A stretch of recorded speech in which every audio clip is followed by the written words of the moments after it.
गरीब कचरे वाले की 5 बेटियों की विदाई। शांतामणि नाम की एक औरत गरीब तबके से थी, जिसका पति ज्यादा नशाबाजी करने से चल बसा था। ऐसे में उसकी 5 बेटियों की जिम्मेदारी उसके ऊपर आ जाती है।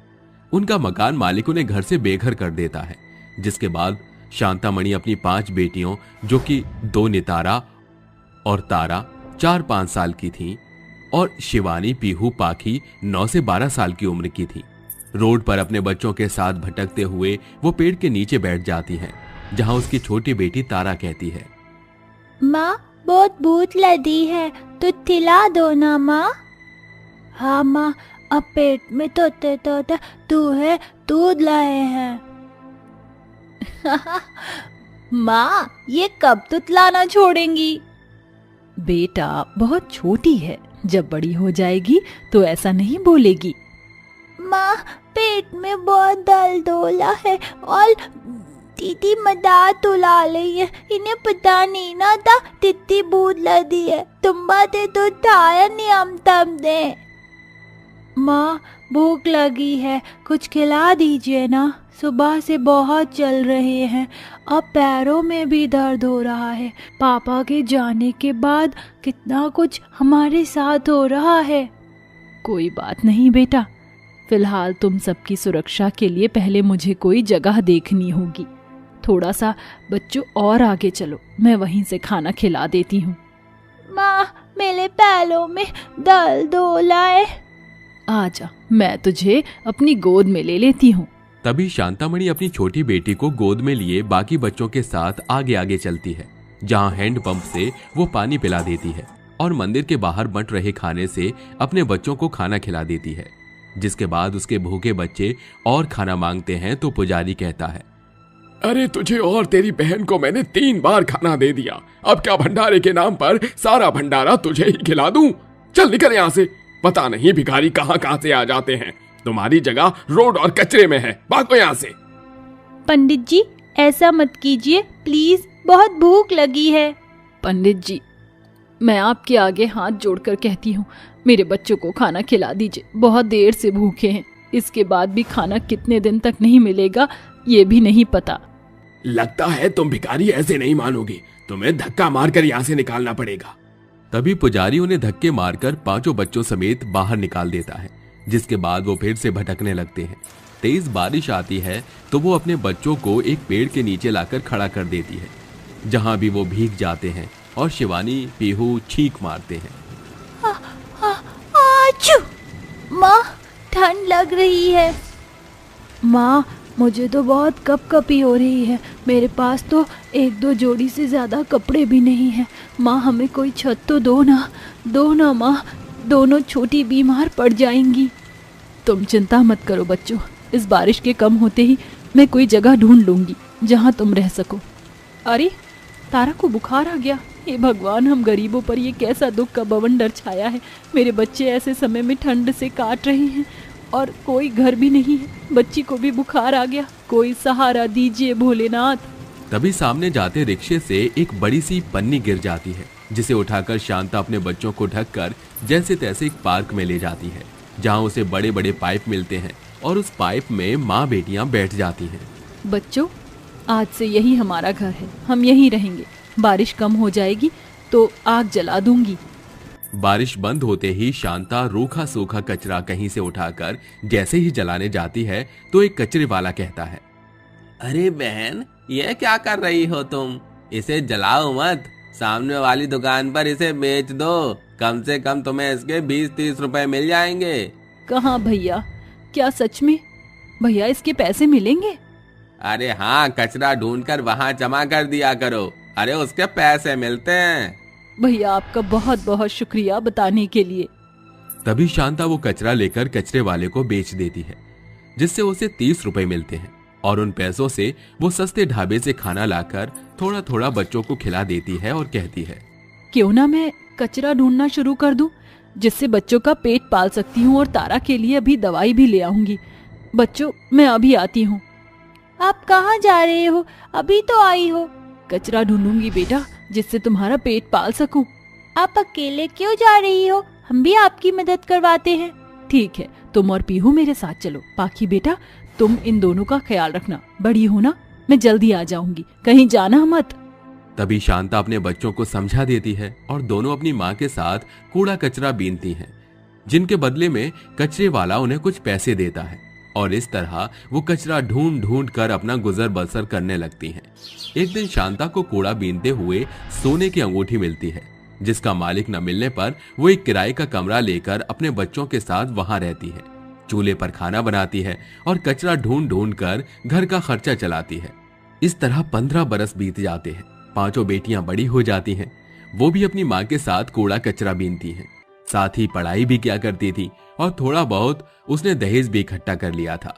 पढ़ाई अच्छी करने से पांचों बेटियों की नौकरी भी छोटी मोटी जगह लग जाती है, जिससे शांतामणि का बोझ कम हो जाता है।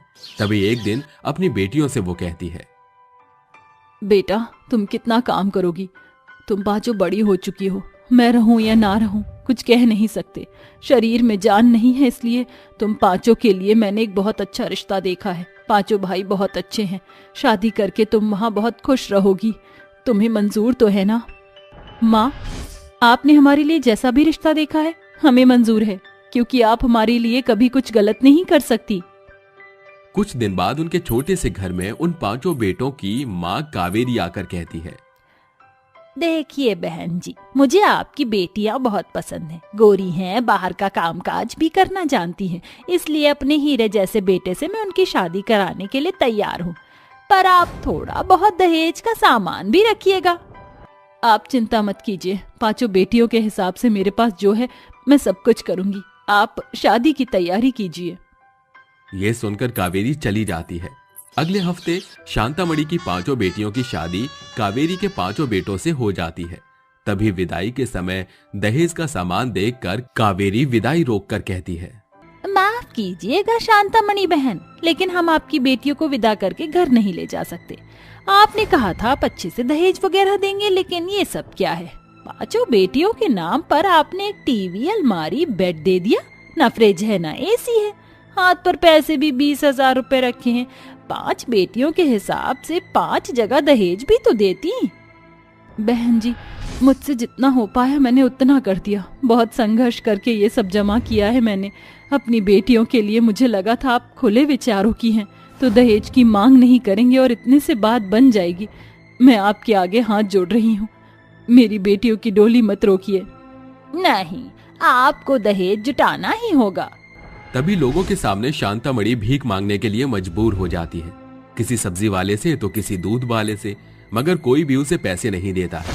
ये देखकर पांचों बेटियों की आंखों में आंसू आ जाते हैं और वो कहती हैं, माँ जी, हमारी माँ ने बड़ी मुश्किल से हमें पाल पोस कर बड़ा किया है और अपने पैरों पर खड़ा किया है, और आप किस जमाने में जी रही हैं? दहेज लेना और देना दोनों ही गलत हैं। वो सब मैं नहीं जानती।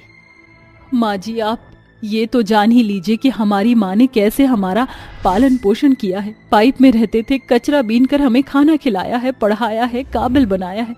कभी कभी तो खाने के लिए भी कुछ नहीं होता था, ये भी जैसे तैसे दहेज जमा किया है। माँ जी, क्या आपके बेटे इतने नकारा हैं कि उन्हें दहेज की जरूरत है? नहीं ना, आप बताइए मोहन जी। हाँ माँ, आपके बेटे बहुत कमाऊ हैं, उन्हें दहेज नहीं चाहिए। माँ ने बहुत संघर्ष करके अकेले उन पांचों को पाला है। कचरा बीन कर सालों तक गुजारा करना बहुत हिम्मत का काम होता है। और माँ, एक माँ अपनी पांचों बेटियां दे रही है जो कि बेहद अनमोल होती हैं, सबसे बड़ी दुनिया की दौलत होती हैं, तो और क्या चाहिए हमें? प्लीज माँ, अपनी बहुओं को घर ले चलिए। तुम्हारे मुंह से ये सब बात सुनकर मुझे एहसास हुआ कि मैंने अपने बच्चों को अच्छी परवरिश दी है। शांतामणि बहन और बहुओं, बेटे मुझे माफ कर दो, पता नहीं मैंने ये सब क्यों बोला। मुझे कोई दहेज नहीं चाहिए, सबसे कीमती अनमोल तो तुम ही हो जो मेरे घर को स्वर्ग बना कर रखोगी।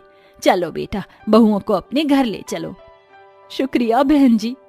माँ, हम सबको इतने प्यार और अच्छी परवरिश से पालने के लिए आपका बहुत बहुत शुक्रिया। तभी पांचों बेटियां अपनी माँ के गले लगकर रोती हैं और अपने जीवन साथी के साथ विदा होकर अपने नए जीवन की शुरुआत करती हैं, जिसके बाद वो खुशी खुशी रहने लगती हैं। काली बहू का मायके से अच्छा ससुराल। दृष्टि एक कॉफी शॉप में नीरज के साथ बैठी होती है और रो रही होती है। दृष्टि, तुम्हें रोने की जरूरत नहीं है, एक दिन सब कुछ ठीक हो जाएगा, बस अपने ऊपर भरोसा रखो। कुछ भी ठीक नहीं होगा। जब से मैं मेरे घर में पैदा हुई हूँ तब से ही मेरे साथ ऐसा भेदभाव होता जा रहा है। लेकिन तुम्हारे साथ ऐसा भेदभाव आखिर क्यों हो रहा है? आखिर क्यों सब तुम्हारे साथ ऐसा करते हैं? क्या तुम्हें नहीं पता? जरा देखो मेरी तरफ, मेरा रंग कितना काला और सांवला है, इसलिए सब मुझसे नफरत करते हैं। मेरे घर में मुझसे कोई प्यार नहीं करता। और तो और पिताजी ने मुझे आगे पढ़ाने के लिए भी मना कर दिया। वो चाहते हैं कि मैं अब घर में ही रहूं और घर के कामकाज सीखूं। लेकिन दृष्टि, तुम्हारी पढ़ाई का क्या होगा? अगर तुम पढ़ाई नहीं करोगी तो आगे कैसे बढ़ोगी? तुम तो पढ़ना चाहती हो ना? हाँ, तुमने सही कहा। मैं आगे पढ़ना चाहती हूँ और कुछ बनना चाहती हूँ, लेकिन मेरे पिताजी मेरी जल्द ही किसी से शादी करवा देंगे। समय बहुत हो गया है, अब मुझे मेरे घर चले जाना चाहिए। दृष्टि अपना बैग उठाती है और अपने घर के लिए निकल जाती है, जिसके बाद नीरज वहीं बैठा रह जाता है। घर पहुंचने के बाद उसकी सौतेली माँ निर्मला उससे कहती है, क्या री, बड़ा समय लगा दिया तूने कॉलेज से वापस आने में। माँ, दरअसल मेरी चप्पल टूट गई थी, इसलिए मुझे रास्ते में रुककर अपनी चप्पल जुड़वानी पड़ी। निर्मला तुरंत उसके बाल पकड़ लेती है और कहती है, तुझे क्या लगता है कि तू मुझसे झूठ बोलेगी और मैं तेरी बातों में आ जाऊंगी? मैं सब जानती हूँ कि तू अपने आशिक से मिलकर आ रही है।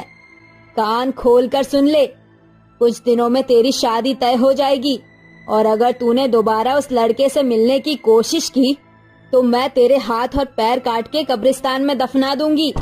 ये सुनकर दृष्टि रोने लगती है और रोते हुए अपनी सौतेली माँ के पैरों में गिर जाती है। नहीं माँ, ऐसा मत करो, मेरे साथ इतना बुरा सलूक मत करो। मैं आपकी हर एक बात मानूंगी। तो फिर इंतजार किस बात का है? जा, घर में जाकर काम कर ले। अपनी सौतेली माँ की बात मानकर दृष्टि रसोई में चली जाती है और काम करने लगती है। देखते ही देखते शाम हो जाती है। शाम को रुपेश नौकरी से वापस आता है और उसका बेटा चिराग उसके पास होता है और उसी से कहता है, पिताजी पिताजी, मैंने आपको कहा था ना कि मेरे लिए एक रिमोट कंट्रोल कार लेकर आना। आप मेरे लिए रिमोट कंट्रोल वाली कार लेकर आए हो? हाँ हाँ, मैं तेरे लिए रिमोट कंट्रोल कार लेकर आया हूँ। ये ले मेरे प्यारे बेटे और जा इससे खेल ले। रुपेश ऐसा कहकर अपने बेटे को रिमोट वाली कार दे देता है, जिसके बाद चिराग उस रिमोट कंट्रोल वाली कार से खेलने लगता है। कुछ ही देर में रुपेश के पास दृष्टि आती है और अपने पिता से कहती है, पिताजी, आप मेरे लिए कुछ भी नहीं लेकर आए हो। मैंने आपको कहा था कि मेरा सूट फट गया है, मुझे एक नया सूट दिला दो। मेरे पास इतने पैसे नहीं है कि मैं तुझे एक नया सूट दिलवा सकूं। वैसे भी अब तेरी शादी होने वाली है और तेरी शादी में मुझे बहुत सारा पैसा बेफिजूल ही लगाना होगा। ऐसा कहकर रुपेश वहां से उठकर चला जाता है। ये सुनने के बाद बेचारी दृष्टि को बहुत बुरा लगता है, जिसके चलते वो रोते रोते रसोई में जाकर बर्तन धोने लगती है। आखिर मेरे साथ ऐसा क्यों हो रहा है? मैंने पिताजी का क्या बिगाड़ा है जो वो मेरे साथ ऐसा कर रहे हैं? सिर्फ मेरे रंग सांवले होने की वजह से उन्हें मुझसे इतनी परेशानी है। दृष्टि से बर्तन धोते धोते अचानक से एक कांच का बर्तन टूट जाता है। बर्तन टूटने की आवाज सुनते ही निर्मला वहां पर आ जाती है और टूटे हुए बर्तनों को देखकर बहुत गुस्सा हो जाती है। हे भगवान, तूने ये क्या किया? कोई काम ठीक से नहीं कर सकती, जब देखो घर के अंदर नुकसान करती रहती है। तुझे तो आज सबक सिखाना ही पड़ेगा। निर्मला दृष्टि के बाल पकड़कर उसे जोरदार तमाचा मारने लगती है। मुझे माफ कर दो माँ, मुझसे गलती हो गई। मैं दोबारा ऐसी गलती कभी नहीं करूंगी। मुझे माफ कर दो माँ, मुझे दर्द हो रहा है। छोड़ दो माँ, मुझे छोड़ दो। आज तो तुझे छोड़ रही हूँ, लेकिन अगर अगली बार दोबारा तूने ऐसा किया तो मुझसे बुरा कोई नहीं होगा। कल तुझे देखने लड़के वाले आ रहे हैं, इसलिए अपनी इस काली सूरत को थोड़ा मेकअप से सजा लियो। ऐसा कहकर निर्मला वहां से अपने कमरे में चली जाती है। बेचारी दृष्टि वहां रोते रह जाती है और वो रोते हुए अपनी माँ को याद करने लगती है। माँ, आप मुझे छोड़कर कहाँ चली गई हो? माँ, मुझे आपकी बहुत याद आ रही है। माँ, मुझे अपने पास बुला लो ना। बेचारी दृष्टि रो ही रही होती है कि वहीं दूसरी तरफ नीरज दृष्टि के बारे में बहुत ज्यादा सोचने लगता है। पूरा हफ्ता हो गया है, दृष्टि अभी तक कॉलेज में अपनी रिपोर्ट कार्ड लेने भी नहीं आई। आखिर ऐसा क्या हो गया है जिसके चलते वो नहीं आई? मुझे इस बात का पता लगाना होगा। अगले दिन जब सवेरा होता है तो नीरज दृष्टि से मिलने के लिए उसके घर के लिए निकल जाता है। जैसे ही वो दृष्टि के घर पहुंचता है तो वो खिड़की से झांक कर घर के अंदर की तरफ देखता है। अरे, ये सब क्या चल रहा है? लगता है दृष्टि बिल्कुल सच कह रही थी। उसकी सौतेली माँ उसकी जबरदस्ती किसी से शादी करवा रही है। मुझे ये सब किसी तरह से रोकना ही होगा। नीरज को कुछ समझ नहीं आता है, जिसके चलते वो अपनी एक दोस्त पूनम के पास जाता है और उसी से कहता है, पूनम मैं तुम्हारे आगे हाथ जोड़ता हूँ, मेरी मदद करो। अगर तुमने मेरी मदद नहीं की तो दृष्टि की सौतेली माँ उसके साथ ज्यादती करेगी और किसी बुरे इंसान से उसकी शादी करवा देगी। तुम्हें ज्यादा कुछ नहीं करना है, बस किसी तरह से कल दृष्टि को काली पहाड़ी के ऊपर वाले मंदिर में ले आना। अगर दृष्टि नहीं आई तो वैसे भी वो कितनी सांवली है, तुम उसके पीछे क्यों पड़े हो? तुम्हें तो कोई भी लड़की आसानी से मिल जाएगी। तुमने सही कहा, मुझे कोई भी लड़की आसानी से मिल जाएगी, लेकिन दृष्टि जैसी लड़की मुझे कभी नहीं मिलेगी। वो समझदार है और उसे मेरी बहुत परवाह है। मुझे बिल्कुल ऐसी लड़की ही चाहिए। अगर ऐसी बात है तो मैं अपनी सहेली दृष्टि का सच्चा प्यार उसे जरूर दिलवाऊंगी। पूनम ऐसा कहने के बाद अगले दिन दृष्टि के घर पहुंच जाती है और उसे किसी तरह से घर से निकालकर काली पहाड़ी वाले मंदिर पर ले जाती है। अरे पूनम, हम यहाँ पर क्यों खड़े हैं? क्या हमें अंदर नहीं जाना? जल्दी चलो, देरी हो गई तो तुम्हें पता है ना मेरी सौतेली माँ मेरे साथ क्या करेगी। वो इतना कहती ही है कि तभी वहां पर नीरज आ जाता है और उसे देखकर बहुत खुश होता है। दृष्टि, तुम ऐसे इंसान से शादी कैसे कर सकती हो? तुम्हारे माता पिता तुम्हारी शादी नहीं बल्कि तुम्हारा सौदा कर रहे हैं। जिस व्यक्ति से तुम्हारी शादी होने वाली है वो बहुत बुरा है और बुरे काम करता है। तो मैं और क्या करूं? मेरे पास और कोई दूसरा रास्ता नहीं है। मुझे कोई पसंद नहीं करता। दृष्टि की इतना कहते ही नीरज उसके हाथों में पकड़ी हुई पूजा की थाली के अंदर से सिंदूर की डिब्बी में से सिंदूर लेकर दृष्टि की मांग भर देता है और कहता है, मैं तुमसे बहुत प्यार करता हूँ। क्या तुम भी मुझसे प्यार करती हो? क्या ये सच है कि तुम भी मुझसे उतना ही प्यार करते हो जितना मैं प्यार करती हूँ? हाँ हाँ, बिल्कुल सच है। अब तुम मेरे साथ मेरे घर चलो। तुम्हारी जगह तुम्हारे मायके में नहीं है, तुम्हारे असली ससुराल में है। नीरज अपने साथ दृष्टि को अपने घर ले आता है और जैसे ही दरवाजा खटखटाता है उसकी माँ और उसके पिताजी दरवाजा खोलते हैं। उसकी माँ कौशल्या पूजा की थाली लिए खड़ी होती है और दृष्टि का स्वागत करती है। अच्छा, तो वो तुम हो जिसकी तारीफ करते करते मेरा बेटा थकता ही नहीं है। वैसे तुम बहुत सुंदर और सुशील भी हो। आओ अंदर आ जाओ। अंदर आते ही दृष्टि चारों तरफ देखती है। उनका घर बहुत खूबसूरत तरीके से सजा होता है। ये घर तो बिल्कुल एक दुल्हन की तरह सजा हुआ है। क्या मेरे आने की खबर माँ जी और बाबूजी को पहले से ही थी? बहू, नीरज ने हमें तुम्हारे बारे में पहले ही सब कुछ बता दिया था, इसलिए हमने तुम्हारे आने की खुशी में पूरे घर को सजाया था, खुद अपने हाथों से। अपने ससुराल में इतना सारा प्यार देखकर दृष्टि बहुत खुश होती है। जो प्यार मुझे मेरे मायके से मिलना चाहिए था वो मुझे तुम्हारी वजह से मेरे ससुराल में मिल गया। ऐसा कहकर दृष्टि नीरज को गले से लगा लेती है, जिसके बाद वो अपने पति नीरज के साथ अपने ससुराल में खुशी खुशी अपना जीवन व्यतीत करने लगती है।